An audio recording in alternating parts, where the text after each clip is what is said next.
Now, after natural vegetation, now we are going to start what? We are going to start wildlife of our country. And in this wildlife, we shall discuss about various animals found in our country. Firstly, I am taking here elephants. Elephants are found in the hot wet forest of Assam, West Bengal and Karnataka as well as in Kerala. One-horned rhinoceros are found in Assam as well as in West Bengal. Here it is West Bengal. And for what Run of Kutch is famous? Run of Kutch is the habitat of wild ass. After that, camels where there are living. Thar desert is the habitat of the camels. And tigers are found where? In the forest of Madhya Pradesh, Sundarbans of West Bengal and the Himalayan regions. Then Ladakh's freezing high altitudes are home to yaks, blue sheeps and white sheep. Now next is turtles, crocodiles and gharials. Now you tell where they are living. Think where they are living. Yes, they are living in the rivers, ponds in the coastal areas. After that, peacocks, peasants, ducks, parakeets, cranes, and pigeons are some of the birds inhabiting the forest and wetlands of the country. I am repeating the wildlife of our country once again. India is rich in its fauna. Elephants are found in the wet forest of Assam, Karnataka, and Kerala. One-horned rhinoceros are found in Assam and West Bengal. Run of Kutch is the habitat for what? It is the habitat of wild ass. Thar desert is the habitats for camels. After that, the natural habitat of the Indian lion, I forget to write, the natural habitat, one more point is, Indian lions, where they are found? Gir forests in Gujarat. Gir forest in Gujarat. Natural habitats of Indian lions, Gir forest in Gujarat. After that, tigers, I have told you that they are found in the forest of Madhya Pradesh, the Sundarbans of the West Bengal as well as in the Himalayan region. Ladakh's freezing high altitudes. You know, Ladakh is situating at the very high altitude and it is a home to yaks, blue sheep and white sheep. And turtle, crocodiles and gharial. Gharial is also a type of crocodiles. They are found where? In the rivers, in the ponds and as well as in the coastal areas.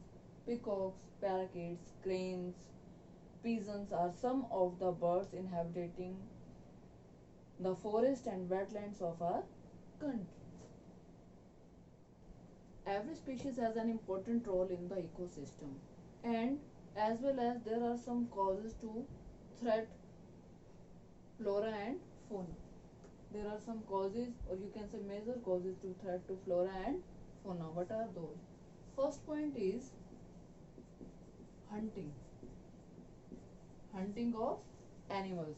Hunting of animals for commercial purposes. Hunting of animals for commercial purposes is one of the most important cause to threat are flora as well as fauna. Secondly, if I am talking about pollution from industries, pollution from industries. Pollution from industries, there are so many chemicals and industrial wastes emitting from the industries. Chemical and other wastes are emitting from the industries and they are dangerous to both flora and fauna. First point, I was talking about hunting of animals for commercial purposes. Hunting of animals for commercial purposes means after doing hunting of animals, they are killed and their bones and their flesh is used for making different type of items. Pollution from industries, chemicals and other industrial wastes are very much dangerous to what?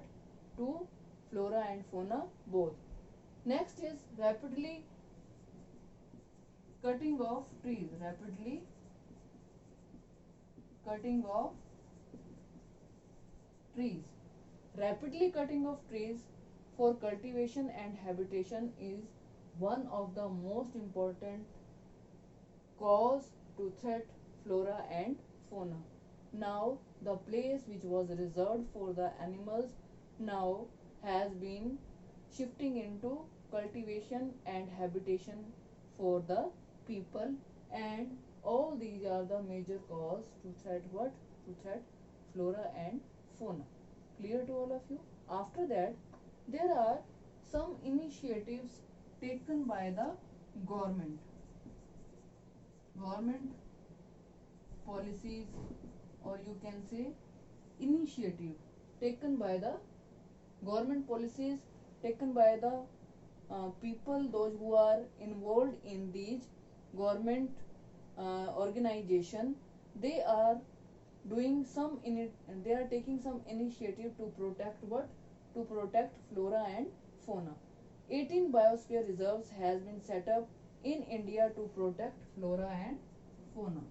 18 biosphere reserves has been set up in India to protect flora and fauna. And out of 10, these have been included in the World Network of Biosphere Reserve. Out of 18, 10 are reserved for what? They are included as the World Network Biosphere of India. Second is financial and technical assistance. Financial and technical assistance provided by government since 1992, and this financial and technical assistance is given to whom? These financial and technical assistance has been provided to many botanical gardens by the government since 1992.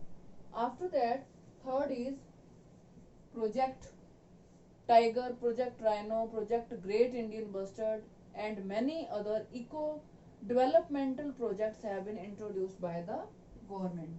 Project Tiger, Project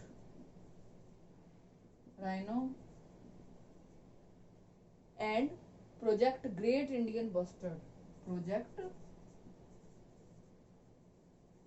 Great Indian Bustard. Great Indian Bustard and many other eco-developmental projects have been introduced by the government. So these are the causes to threat flora and fauna, and these are the government initiative. These are the government policies which are being taken into initiative to protect flora and fauna in our country.